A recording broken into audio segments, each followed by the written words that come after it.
You know exactly what needs to be done. The project is due, the bag is packed, or the difficult conversation is overdue. But right before you take action, a wave of stress or exhaustion hits, and in seconds, your brain serves up a logical reason to delay. This pivot to avoidance is a predictable biological response to perceived emotional threats. Your brain is hardwired to detect discomfort and act rapidly to shield you from it. To override that defense mechanism, we are going to translate behavioral psychology into a physical values-action compass.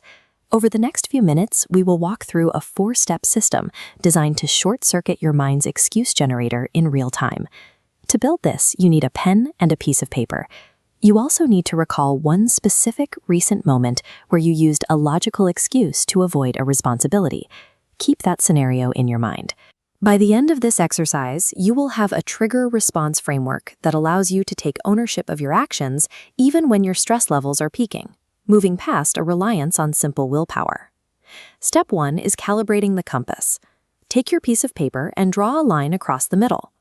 On the top half, we are going to identify 3 core values. There is a strict functional difference between a goal and a value.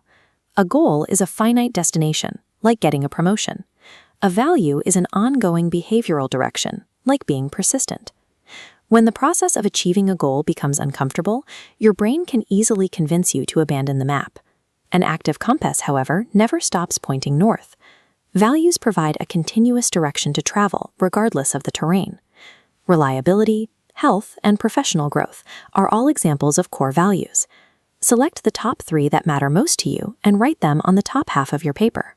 Defining these 3 principles is the prerequisite for accountability. When the work gets hard and the brain begs you to quit, this compass provides the direction needed to override that instinct. Look back at your recent excuse scenario. Step 2 is spotting the hijack.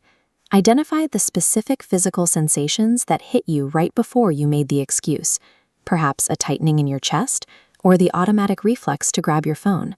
This is an amygdala hijack. Your brain's emotional center incorrectly interprets the discomfort of the task as a physical threat and generates an excuse to ensure your safety. Accountability begins with catching this autopilot response in real time. When that neural center flares, you must shift from a blind reaction to active observation. This requires a mental checkpoint. You must pause long enough to acknowledge, my brain is trying to avoid discomfort right now. Framing the excuse as a biological hijack removes self-judgment. It transforms what feels like a failure of character into a manageable physical reflex. Step 3 is diffusing the excuse. Go to the bottom half of your paper and write down your go-to excuse. Now, draw a line through it. Cognitive diffusion strips the excuse's power. Rewrite it using the exact formula. I notice I am having the thought that, followed by your excuse. You cannot stop negative thoughts, but this creates a gap between thought and reaction. This technique turns an absolute, paralyzing command into a harmless observation. You are no longer overwhelmed.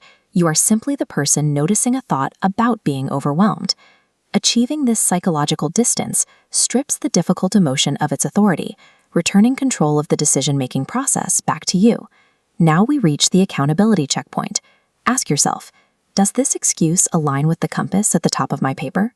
In this context, accountability requires acceptance, acknowledging that the anxiety or fatigue is present while choosing to operate alongside it. To break the inertia, look at your compass and identify the smallest action you can take right now that aligns with your values. If you value professional growth, the action might be as simple as setting a 5-minute timer to begin the task. Accountability is measured by the physical execution of that first microscopic, value-aligned step, regardless of how comfortable you feel. Review the architecture of the tool you just created, the value compass established at the top, and the diffusion formula ready at the bottom. Taking ownership involves noticing fear or laziness without judgment and acting in the direction of your values anyway.